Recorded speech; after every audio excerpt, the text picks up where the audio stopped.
Hey, welcome everybody to the first of 7 webinars, Building the AI Governance Standard for Healthcare. I am Ed Gaudet, the CEO and founder of Censinet, and today I am pleased to be joined, who's pretty much going to be leading most of the content. So you're in good hands, folks. Dr. Hamed Abbaszadegan. Dr. Hamed, how are you, sir? Doing well. Always Excellent. a pleasure, Ed. Do you want to give a brief background for folks that may not know your Sure, background? absolutely. So trained in internal medicine and did a year of quality and patient safety chief residency. After which point in time, I got into the field of clinical informatics. So pretty much 2013, I became a informatics chief at a health system, and I stayed in that position for 9 years. Over the course of that time, I also became a program director for clinical informatics fellowship training program at University of Arizona College of Medicine, Phoenix. So my entire career has been tech, data, analytics, and of course, AI. And I was on the health system side, as mentioned. And then about 4 years ago, I moved into the software development where I am today with Stanson Health as a physician executive. We develop clinical decision support software tools. So it's pretty much, from my perspective, it's pure informatics work. And about, what is it now? Almost 2 years ago, we got involved with the Healthcare Standards Institute to develop AI governance standards for health systems and healthcare operations. So that's where you and I met, of course. Yeah, excellent. And we're going to get into the standard, obviously, in a lot of detail. Before we do, I will point out the other sessions that are happening over the next couple of weeks. Tomorrow, we have the Health Industry Playbook for Securing AI Third Parties. It's a look into the Health Sector Coordinating Council's recent publication of the Third Party AI Risk and Supply Chain Transparency Guide with Samantha Jacks. I'm excited about that. And then the following week, we're going to be speaking with Eric Decker of Intermountain about resiliency and specifically the smart maps that the HSCC had published and how to build a resilient organization. And then we will talk to Will Conaway about what the board needs to know about risk, specifically around AI. Now, obviously, Ahmed, we're going to talk a lot about that today as well. So that'll be a really good setup for that. We then go into really more about how do the rural and the community and the critical access organizations do more with less? How are they dealing with their AI journey and the security and the risks associated with AI? And then the last two sessions are going to be a little more technical. So we're going to dive into the AI kill chain with Josh Corman, and Steve Wilson is going to talk about the OWASP top 10 for agentic AI. So I'm pretty excited about that session as well. All right. So let's start off with why this standard exists. Why did you decide to jump in and tackle this and heard a bunch Yeah. of leaders in this space obviously together and move this forward. Very good question. So obviously, you now know my background more, which pretty much has always been on the health tech side. And implementation of tech traditionally in health systems has been, ultrasonically slow. In fact, I was the last of the generation of handwriting. I was handwriting in 2009 and parts of 2010, and we started doing something miraculous in 2010 as we used computers to type our notes Hmm. and click into our results. So I know some health systems were earlier, but where I did my training, that was a transition time. So technology in healthcare has been very, very slow to adopt and implement. However, AI has come in at a supersonic speed. And a lot of that is also driven because of our own personal lives, right? We have had much more exposure to machine learning and AI than a lot of people have realized in their own personal lives. But just seeing how quick this was coming, and it has really been, in many ways, kind of chaotic, and different vendors and different health systems trying to create their own rules and standards, if you will, on their own, really kind of is what bore the need for this. It's amazing we've only been really at it for 3 years. It feels like 30 Yeah, years. absolutely. Yeah. It feels very, very long. But we kind of initially was like, oh, this seems cool. Then I was like, oh, I don't want anything to do with this. We Yeah, don't trust it. And now that's it's like, right. well, okay, we need it across the spectrum for efficiency, and Yeah. it's the only way forward. So it's And you just kind can't, of this whole cycle has happened so fast yeah, unfolding. I say from late 23, 24 till now, it's we've yeah. already gone through these full gamut of emotions. Agree, So agree. Fastest adoption of any technology on record so far. All right, so let's talk about the standard. yeah. So really the premise, so standards, when we think of standards, I have to personally frame my mind. What does that mean? And my favorite standard in the whole wide world, which Ed knows what it is the USB-C port. Hmm. Okay. So for those of you who don't know, Apple used to have the lightning cord, and they were forced to then switch the tech to use the USB-C cord. So this universal charger, and it was the European Union, if I'm correct, was the one that really fast tracked that, required it. So there was no choice. Now, whether I'm using an electrical trimmer for a beard uses USB-C to charge, Right. my laptop has a USB-C to charge, my phone has a USB-C to charge, my Apple AirPods has a USB-C to charge. So there's a standard to use a USB-C for charging. So the premise to standards is that you have a unified method of doing things for almost a lot of different applications. And so obviously AirPod is different than a laptop, which is different from a cell phone, which is different than an electrical shaver. But all of them use one standard charging port. So that concept is what we're looking at. Yes, AI is vast. AI has many uses. AI has personal use, has searching use, research use, efficiency use, agentic AI, and some of your upcoming webinars that you have a lot of different applications of AI. Right. So we're not trying to govern all of that specifically. We're just saying you have to have a standard by which AI is overseen within healthcare operations. That's the premise. It's the USB-C for all different types of electronic gizmos and gadgets. It's the same concept. Yeah, what I like about it too, it is the umbrella standard for AI governance. And then HSCC is another example. The Health Sector Coordinating Council is working on AI governance for cybersecurity specifically to complement this guide as well. And that's coming out in a few weeks. That, along with the third-party AI and supply chain transparency guide, the three guides together will be really nice, best practices and, like you said, a standard which has been vetted by so many individuals now. And can you talk about the ANSI accreditation? Yeah, so ANSI is American National Standards a body, and our standard that we wrote was written through Healthcare Standards Institute. That was a publication, but ANSI approved it a few weeks after we published it, and then it officially went live on their website in early 2026. So it does not get more fresh than this AI governance and healthcare operations standard. So you can purchase it through ANSI. It's live on their website now.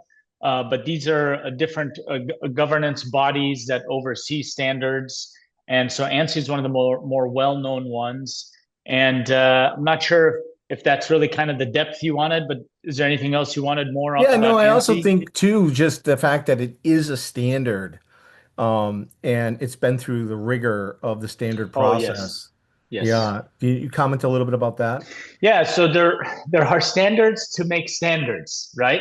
And so there's a process to that, an approval component, and how things are overseen and governed, even to make a standard. So Hmm. the fact that something gets to that, even HSI itself is an ANSI approved like standard developer.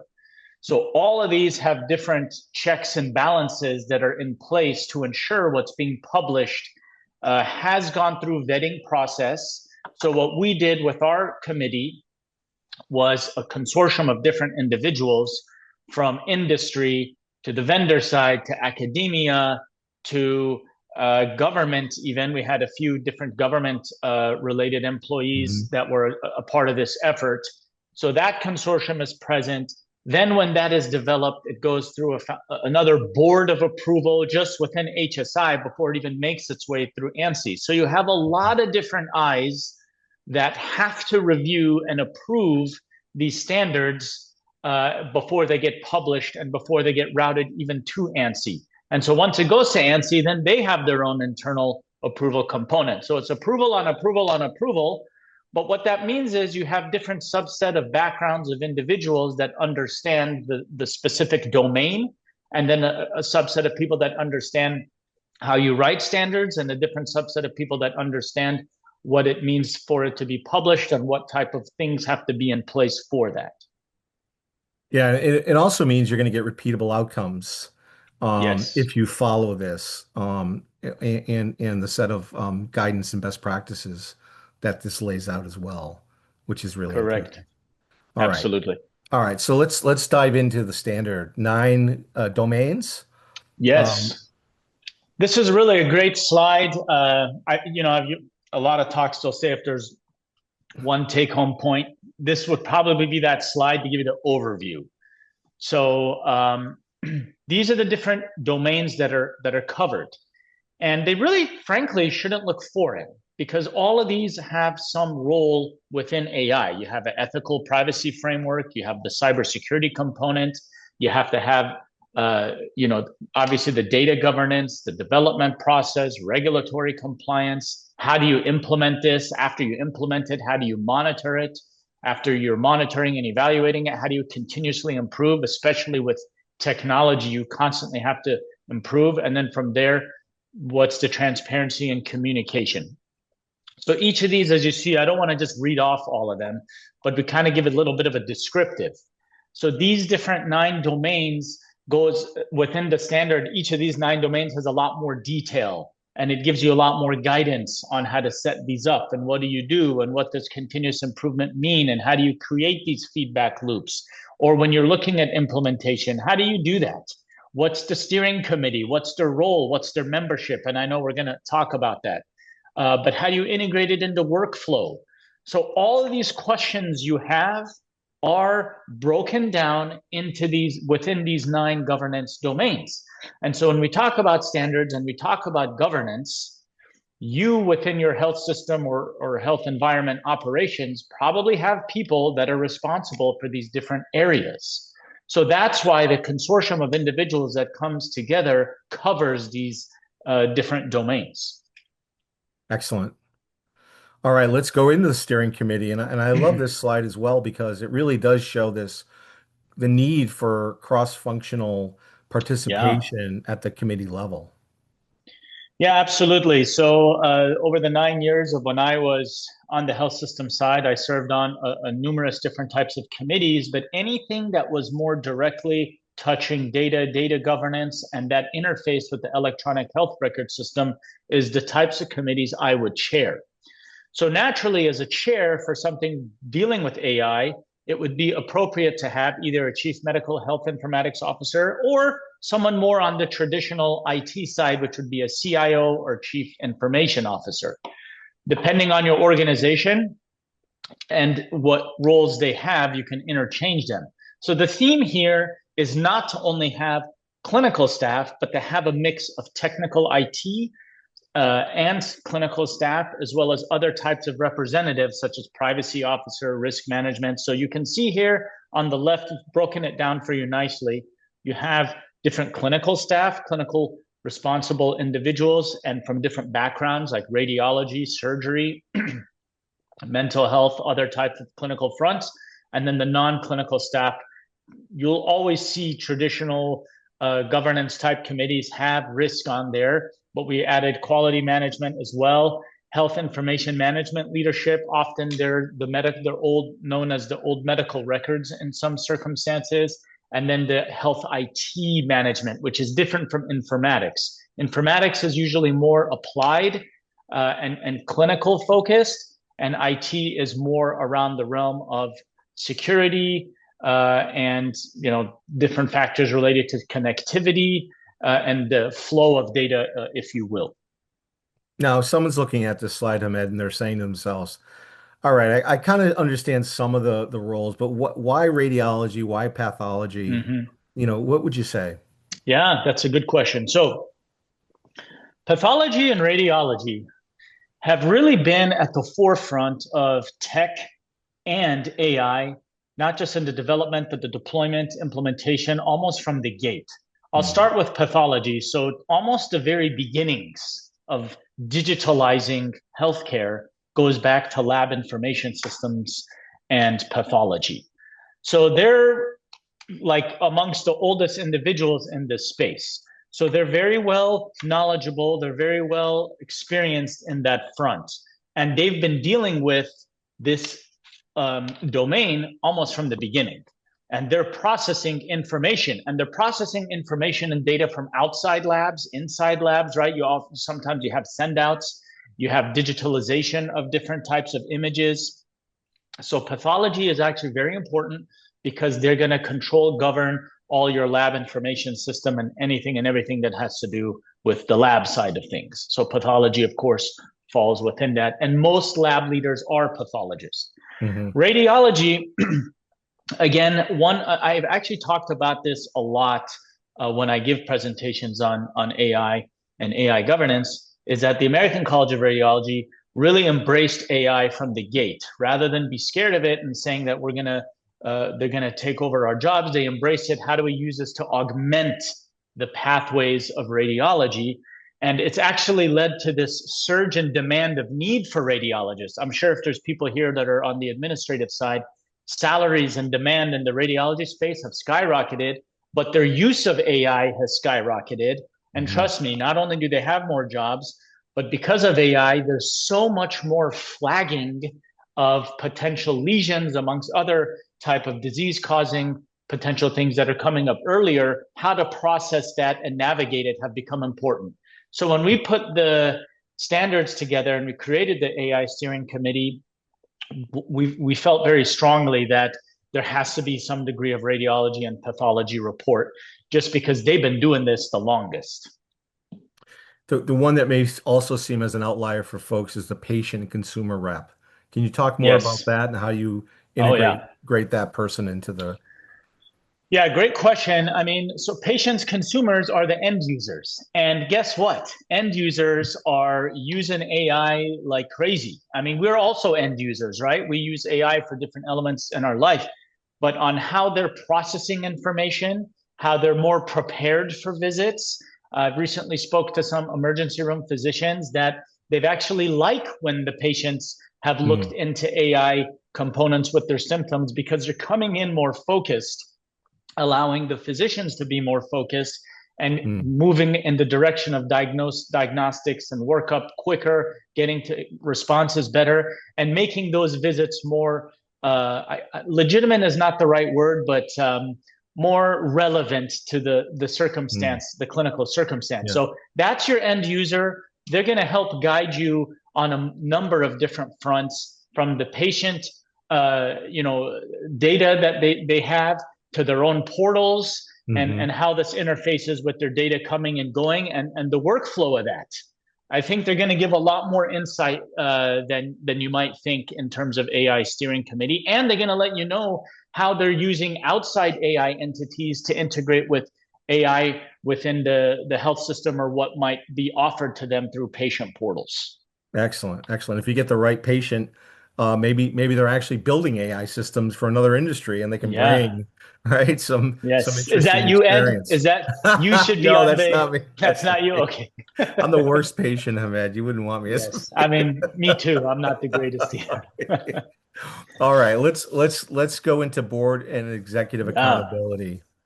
I want to say this is also a big favorite slide of mine, but let's be real here. I mean, this is the biggest technological advancement of our lives. I compare it to the start of the internet, Hmm. which I was in high school at the time. Hmm. And to me, this is not only as big, probably will be bigger, and we probably won't go back to a world without it any longer, right? Just like the internet. Right. Yes, we have stores, but we also have internet stores. Will we go back to a day where we don't have one or the other? No, we'll have both. So, same concept. So, if this is the biggest thing since sliced bread, right? and potentially bigger impact than the internet like launching in and of itself, then of course you have to have board and executive accountability, right? Right. I mean, we're Absolutely. talking about major processing of data, insights, and all sort of oversight that's needed. So it has to absolutely go to the top in terms of accountability. It must be an explicit requirement, which we have within the standard. We have to have that accountability, and we have to have escalation pathways immediately, as well as have good defensive governance. That's the whole premise of the standard. So I'm not sure that there's really anything else to say, but I don't think anyone would disagree with this, Yeah. that it has to go all the way to the top. All right. The other thing I really love about the standard is it really simplifies the life cycle of governance in a way that is understandable, but also maps to a lot of other life cycles that we use for other areas of the business. Yeah, absolutely. I mean, right now is, again, kind of more in that we're still on the front end, early phase, early adopter. So that just means it's extremely noisy. If you listen, everybody is saying they have AI. Your pen that you write has AI algorithms in it. I'm sure there's a manufacturer that is claiming that. Yeah. So how do you even procure? Like, what are the requirements? How do you even know Yeah. what to look for? How do you vet a vendor or vet a supplier? Because everybody has their own proprietary models. So we've also felt, as the steering committee developing this standard, that the full life cycle has to be governed, from Yeah. procurement to deploying this technology, again, monitoring, continuously improving, and then even the end of the life cycle. So if you think about what we have on this slide versus what we showed earlier with the 9 domains, these are all going to link back and trace back to that. But I feel personally, and then what I've seen across the spectrum in health systems is that there's a lot of noise. So on the very, very front end with procurement, there needs to be a lot of guidance if there's a lot of noise. That's right. That's right.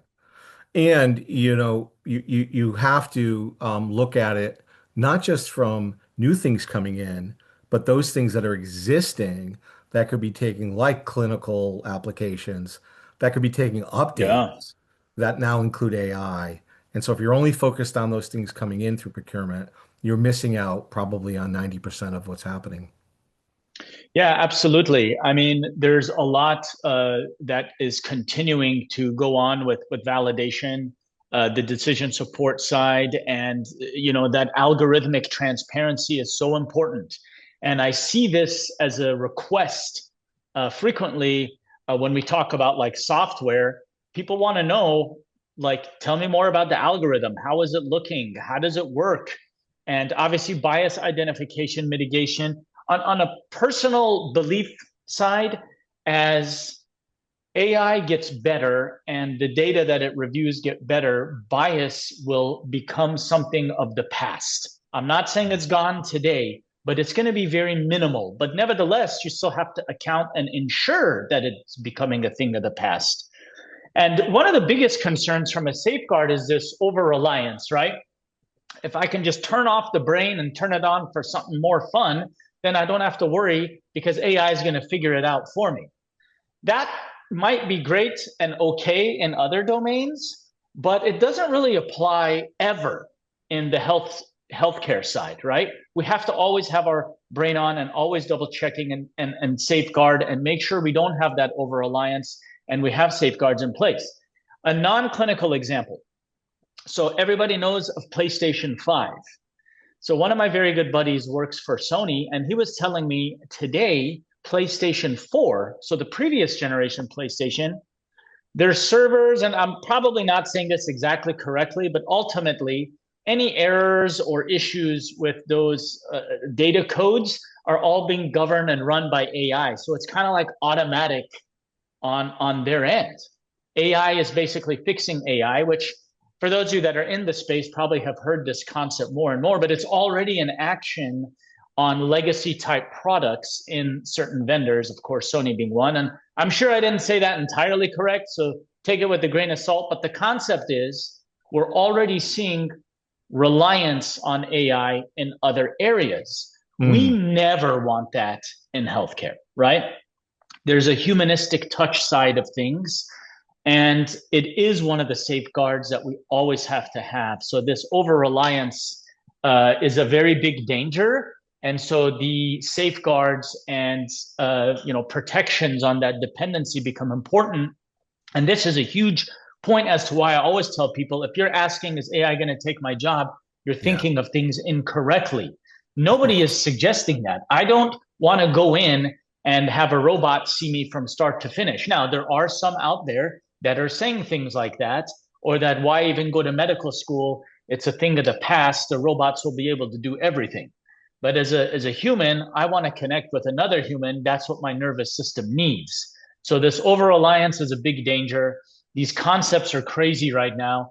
I already talked about radiology being at record levels, but medical school admissions and people applying and residencies, they're all at sky high levels, by the way. So people are not running away. In fact, you could argue there's a lot of refuge seen away from a potential AI dominated world by being in healthcare. Yeah, and we had this concern when the internet came out, right? Everyone was afraid they Yes. were going to lose their jobs.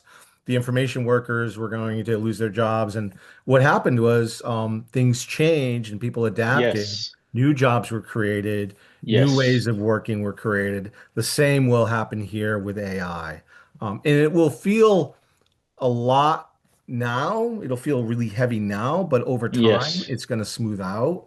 And we'll Oh, look back on definitely. this and as Bruce Springsteen says, think that it was funny, right? Yeah. Like we were worried about our jobs being gone. This is crazy. So, And every generation looks at things different. I don't know if we want to go down this route per se, but younger generations, they'll dismiss things that, oh, that's just AI. right. So that crave and desire for the nervous system connectivity is also high. And I don't know if you know, but there's a resurgence of certain coming back to the malls and the stores as well. Absolutely. So these are the concepts, but it ties to the clinical safeguards. So if people are desiring more connectivity, which we always will, right? We're social creatures. Those clinical safeguards really literally are at the core. It has to be there. Absolutely. Absolutely. All right, let's talk about the ecosystem of vendors, which Yes. pretty much everything runs on today. Yeah. I've been on both sides now. I've been on the academic health and the health system side, and then on the vendor side. So we really need each other. You can't have one without the other. The way that vendors develop things and the type of staff that they hire to develop tools is now becoming very, very complex. And most health systems by themselves and base analysts are not able to necessarily handle the complexity of the build. So yes, you can do certain things in house. Yes, you can use certain EHR components for some aspects, but the fact is we cannot live without one another, and you need both.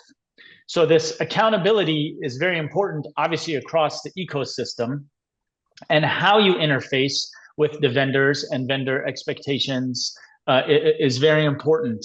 And what to look for, all these different components, which you've kind of touched on a little bit, also come to the forefront. But you must hold your vendors accountable. And so to do that, you have to ask the right questions at the right time. Again, coming back to the standards and the procurement process, making sure that you understand the algorithms, making sure you understand the bias. You laid it out very nicely as we've kind of moved along here. But it is going to be your job on the health system side to do that due diligence. Good vendors, from my experience, will have all of that ready to go for you.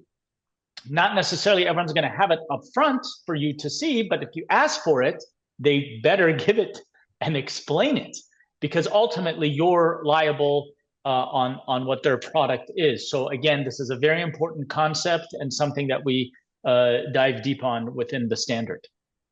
Yeah, and the other thing I'd like to point out, which I think also again speaks to the standard, is that people that worked on the standard also are working on other frameworks and other guides in the industry. So to ensure that these all tie together, we mentioned the Health Sector Coordinating Council guides. I've worked on both of the guides listed here on the last bullet, but also we had the IEEE UL 2933 standards team also part of this process, Sherry Duville and Mitch Parker and Apur Hmm. Gupta. And so, like, it was just great to see everyone come together to really lay out this in the context of making sure that third party risk management Hmm. from an AI context was also considered as part of this standard. Yeah, and really great point, Ed. You don't have to do this alone. Mm, There's like written standards for all of this. So whether it feels crazy right now and it feels like the wild, wild west, and what's happening is AI taking over. Well, we actually have different types of standards right. and people that have worked on these. So I think the one biggest take home is you're not alone. You don't have to feel alone. And guess what? There's a whole guidance written for you to ensure that you're safe, to ensure that you're doing things correctly, and to ensure that you're holding your vendors accountable. Excellent. All right. Let's switch to when bad things happen. Yeah. So this topic always is near and dear to me because I've mentioned I finished training in internal medicine, but I stuck around for a full extra year to do a chief residency in quality and patient safety through the National Center for Patient Safety. Um, and so sentinel events and reporting within the health system is important, but also you're going to see that there are times where things have to publicly be reported as well, especially with breaches, and there's rules with that.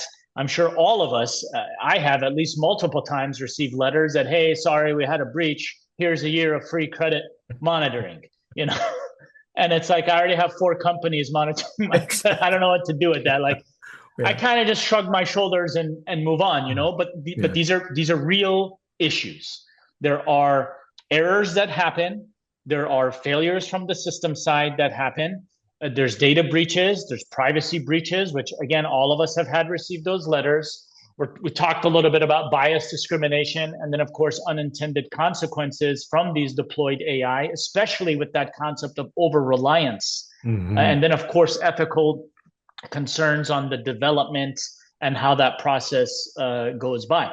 But speaking of which, again, if you ask the right questions, all of these should be accounted for Hmm. in your conversations in the procurement side. These are not you making anyone upset. You have to account for these things. How do you account for error? How do you mitigate these strategies?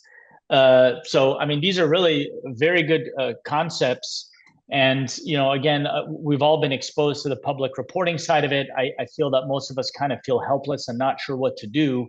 Mm. But that's why the standards require that because AI is not foolproof.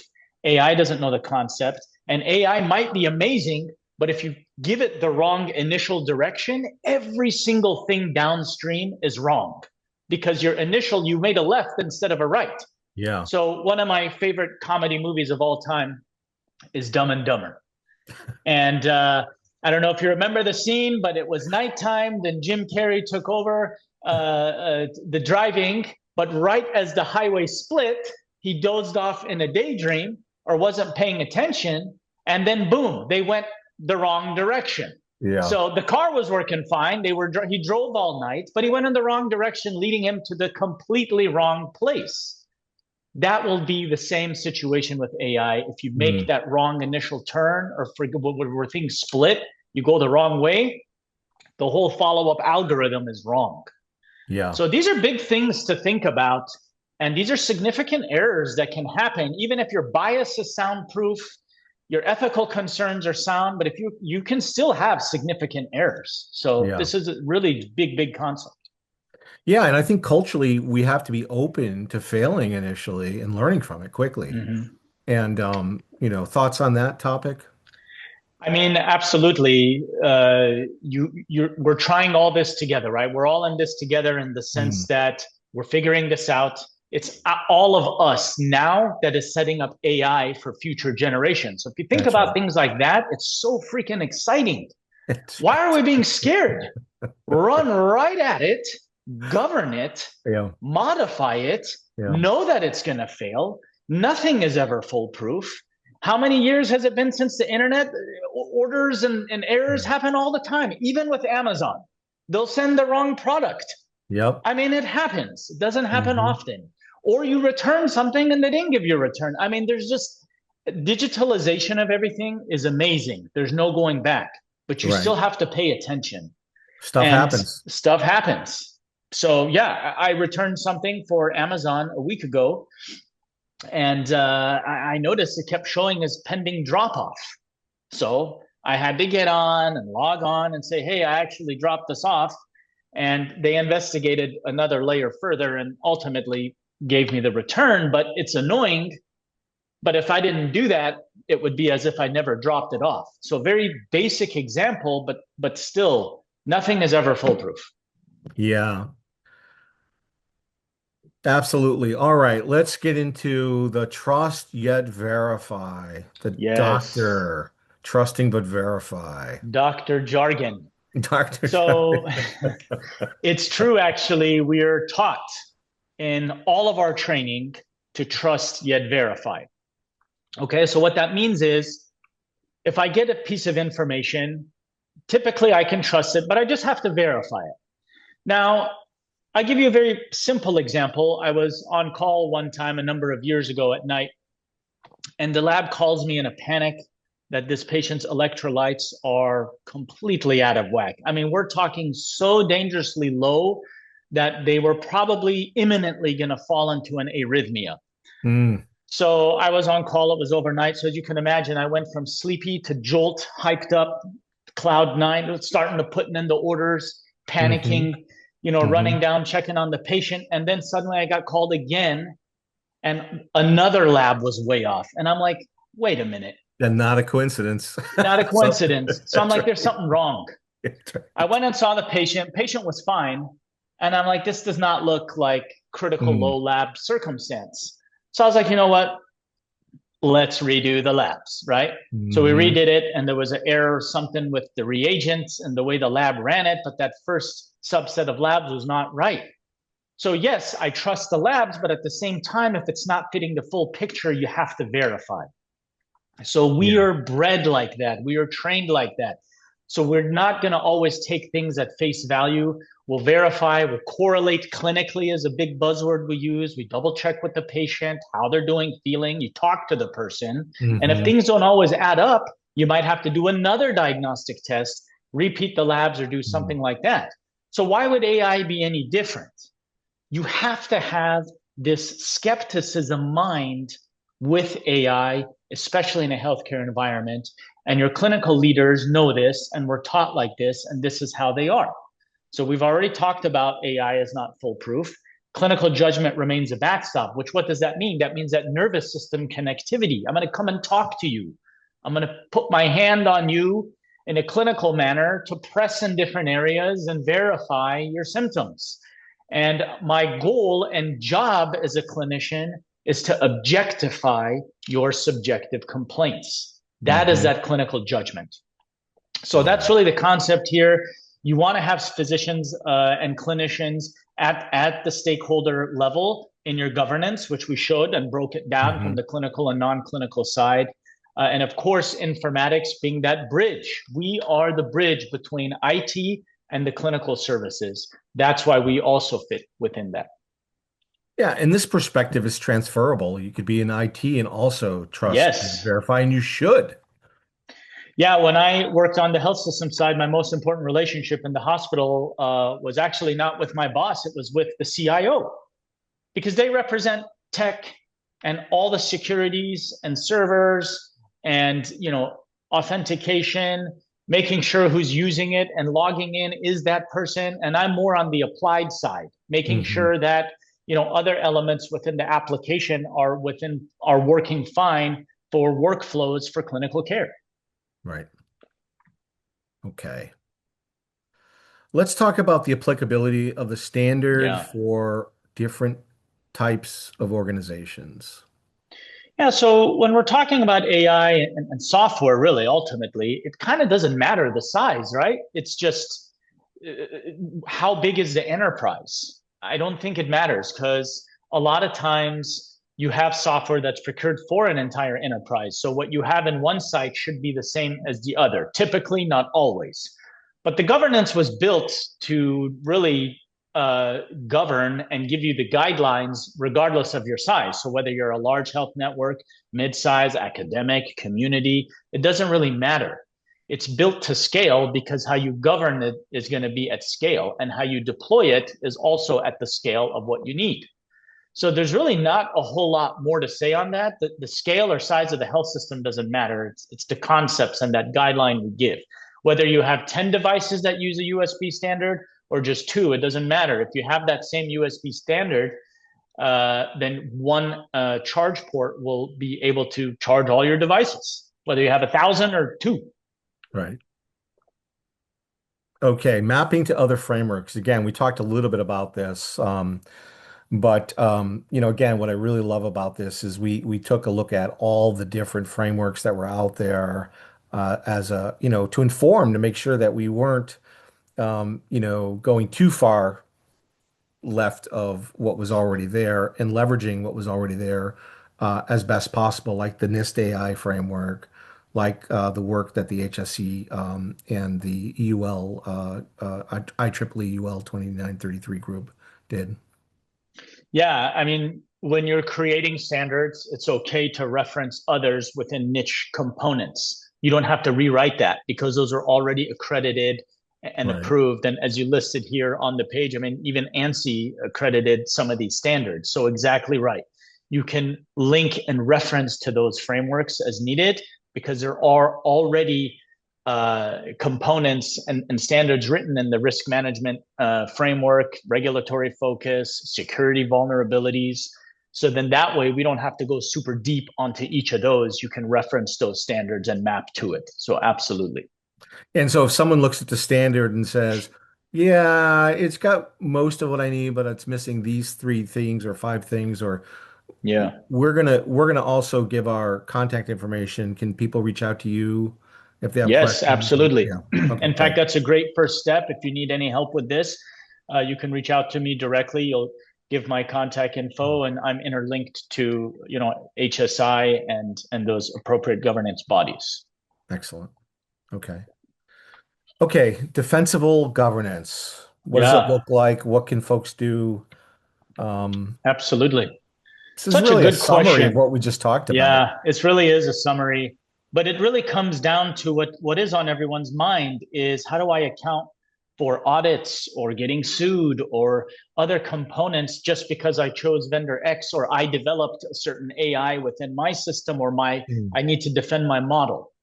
The key here is I'll tell you what a lawyer once told me. Anyone can sue anyone for anything. That doesn't mean they were right. That doesn't mean you were wrong. You want to have good defensible governance. So if you followed the standard, you followed the steps, you're going to have that documented government structure, right? You're going to have this process of continuous improvement, process of auditing internally, processing of holding the vendor accountable for bias and how their model has worked and how are you training the model. You have a trail of all of this is really what we're talking about. So if you did all of this due diligence, then yes, you could still get sued, but that doesn't mean you were wrong, or that doesn't mean anything would be found. So it obviously mitigates your risk. It all comes down to that risk mitigation component. So auditing and monitoring and all these different factors become so important. But if you have this framework in place, that is what defensible governance looks like. That's right. Can you demonstrate, can you prove duty of Mm-hmm. care and prove that you're a good steward of Yeah, of the data, of the processes, right. of the applications and deployments, et cetera. And reporting and how you continuously monitor. Let's put AI aside for a second. What do you do for other components? You do the Exactly. same thing. That's right. You track, you audit, you Mm, look, you modify templates, you know how many infections you have. You have this whole process of mitigating and investigating. We talked about error reporting. So if you get an error report in there, what do? Well, you go down, you do a root cause analysis. yeah. There's like 10 steps to everything that you do. And when you look at certain governance or well, I guess they would be considered like governance standard body, like Joint Commission. These are the things Mm, they look for. This is no different. This is not yeah. meant to be any different. It's really, in many ways, the same. Obviously, it's specific to AI and the different Right. components within AI. And that's why we have the 9 domains. But this literally is your summary slide. But if you think about it, that, wow, we're already doing this, but in these other areas, this is really Hmm. the same thing. So you're Yeah, going to you could. report these findings to exec boards and all of that. Go ahead. Yeah, you could replace AI with cybersecurity on the slide, and you're probably doing this already. Your Yeah. board-approved cybersecurity governance policy, continuous monitoring audit trails for Yes. all cybersecurity systems, right?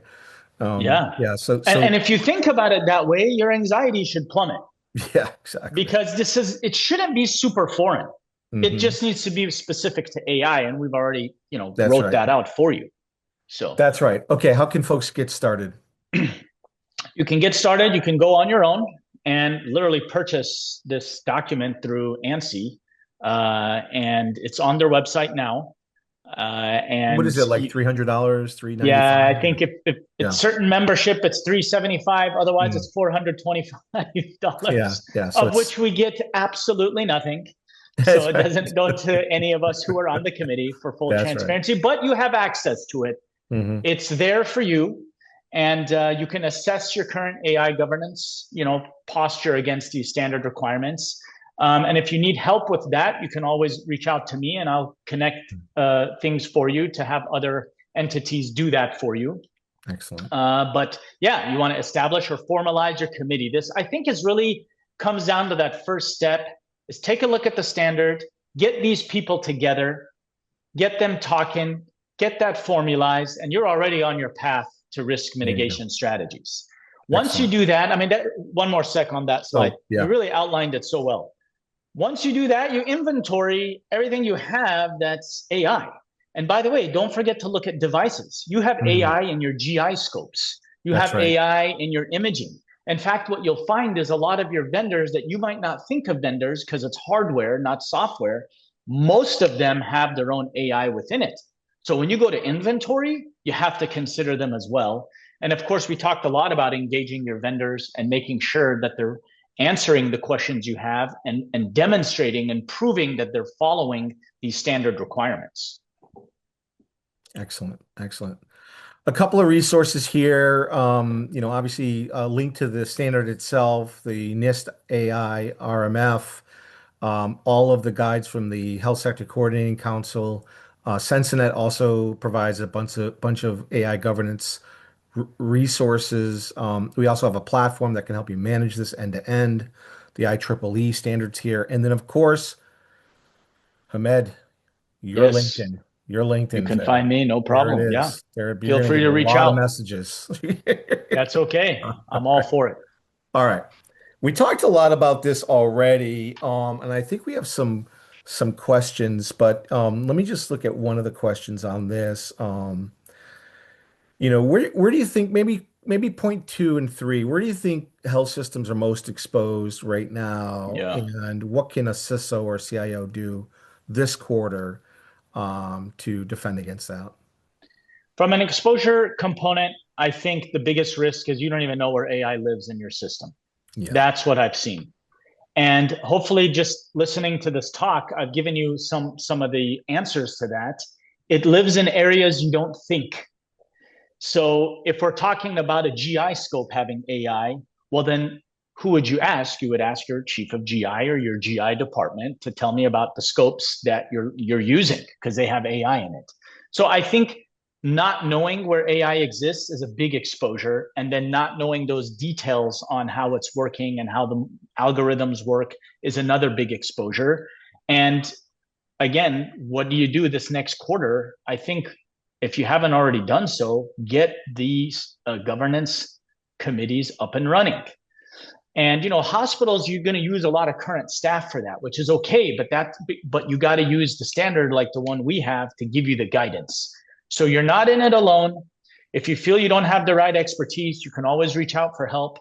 But everything you need is there, and the people that you have different exposure to AI and within their clinical domains, and you just kind of bring that together. But that is definitely, without a doubt, you should have this set up, and you should start asking these questions. Even if they're current vendors you're using, they need to provide that for you so you understand your risk.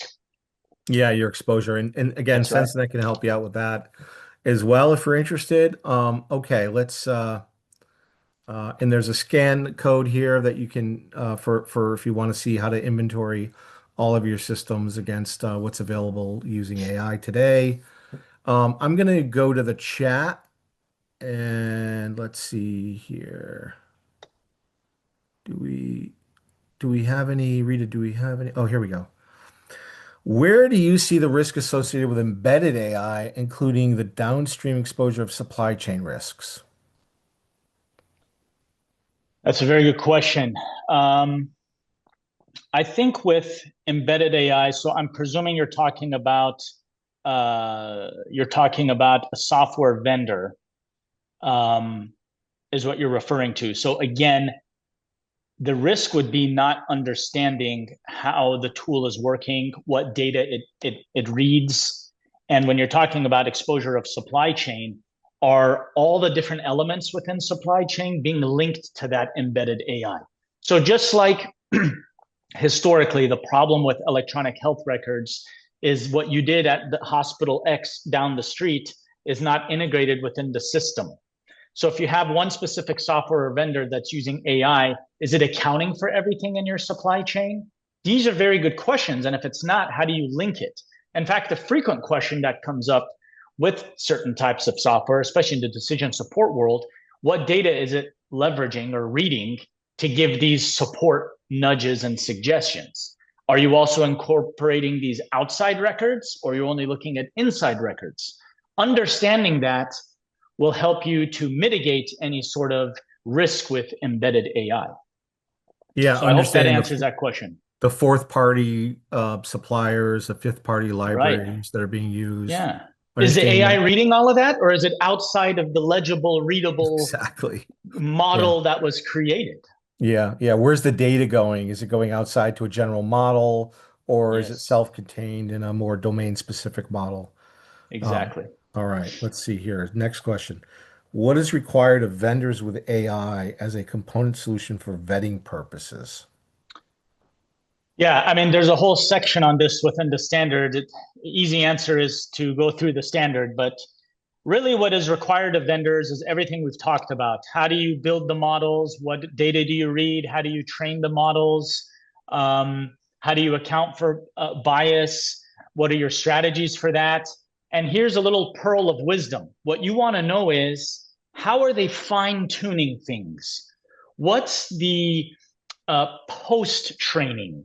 Okay. So the model is set up is great. It's so awesome. It's so shiny, but how are you fine tuning it? And the risk mitigation you seek and the way you use AI for your system that you desire is really going to be made to spec on fine tuning is that buzzword. So how are you doing that? What's the process of that?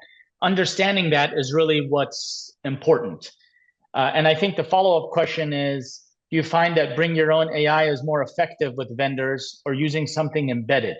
Yeah. So that's not an easy question because it depends what you're trying to do. And I don't work for any of these EHR vendors, but they're going to make a lot of claims on things. So definitely EHRs and EHR vendors can do a lot, but they can't do a lot the best. And you have to look at, again, the source data and their content by which their AI is functioning. So this is what separates out certain large language models. This is a different example, but large language model like Open Evidence versus Chat GPT.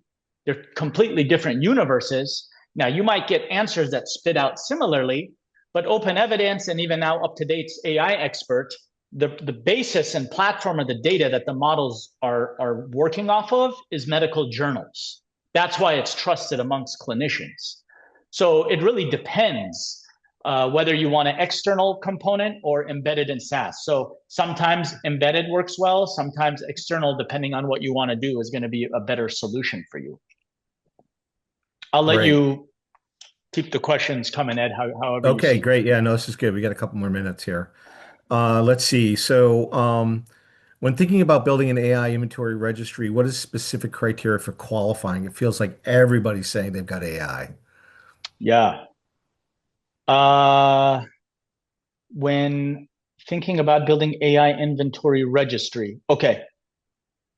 Well, again, that's a very detailed related question. However, what I would tell you is when you do inventory, in my mind, to split software from hardware.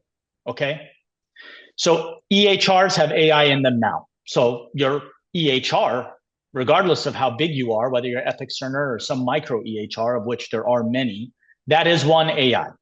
So when you inventory, look at software, look at hardware. It's going to surprise you. Imaging devices, CAT scanners, MRIs, they all use AI. So when you inventory that, that has to be on there. So software and devices is the split, and you go down that pathway to do that. Excellent. Two-part question, and I know these are kind of big questions, but for Yes, they're all big mid-market, questions. yeah, well, this was a little more involved. For mid-market and community health systems without a large-scale governance structure, what's a realistic path to operationalizing accountability?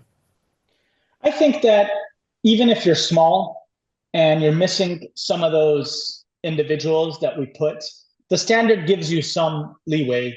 And we talk about equivocal type of personnel. Obviously, I'm Hmm. going to be biased as a clinician who's an informatician, but I also gave you some pathways to have others like a CIO. And regardless of your size, you're going to have some sort of IT leadership in place. And those are the types of individuals that you have. So you might not have all of these different services and representatives, but you have someone equivocal or someone that cross covers. And that's okay too. The Hmm. concept is not that you need 50 people on this committee. The concept is you need the right people that understand the domain to be able to police these, Hmm. leveraging standards like ours to give you that guidance within it. The scale doesn't matter, and that's why we had that slide in there. You just kind of plug and play with what you have. Part two is where do you expect the gap between policy adoption and operational implementation to show up first in litigation or enforcement? Uh, I these told I told you they were big. these are difficult questions, and I've actually within the last month I've even sat in on full blown like sessions on AI with law and legal, and everyone is kind of figuring this out as we go. So can we repeat the question just so I wrap my head around it? The Yeah, gap what's the between gap between policy and actually yeah, operationalizing and implementing the yeah. governance program? We go over both within the standard, right? We talk about what the policy is, what the governance, who the upstream accountability, where it is. And then there's a whole section on implementation and operationalizing that as well. So for sake of time, I can't go through all the details, but we have accounted for both within the standard. And again, you can get it on your own and review it, or you can, call and phone Reach a out. friend as needed. Yeah. Yeah. Last question. How do you handle POCs where you want to test AI as it relates to being compliant internally? Any guidance or thoughts on that? Yeah. So I presume we're talking about within the health system. Hmm. So that just goes to that leadership that we laid out. So typically, when we're talking about testing data and internal compliance, you have risk, quality management, IT leadership, informatics leadership, or leads in those domains. So I wouldn't necessarily think of that question as anything different from the structure we set up for people. Excellent. Excellent. Doctor, Wow, thank we you took the whole hour. so Yeah. much. We did, and you said Anytime, Ed. we were gonna Yeah. be done early. Yeah. No, it's a relevant, timely Yes. topic. Everyone's dealing with it right now, and some folks are a little, ahead of others. But we just ran a benchmarking study. While a lot of folks have committees in place, they are far behind on Yeah. operationalizing the standard. So, Yes. a lot of I work that would has to say happen. you're absolutely right. As one parting point, do not feel FOMO, fear of missing out, or being behind. We're still in the early adopter phase. That's If right. there's another pearl of wisdom here, it's that. And the fact that, Ed, you putting this together is incredible. It shouldn't make you feel anxious that you're behind. It should be like, okay, wow, there's actually formality to this now and structure. Right. Leverage that to help you as you build this, because guess what? We're all building it right now at the same time together. So you're not behind. Right. All right. Thanks so much, Doctor, for Absolutely. your wisdom, expertise, guidance, and thanks everyone for joining the webinar today. Have a great day. Thank you.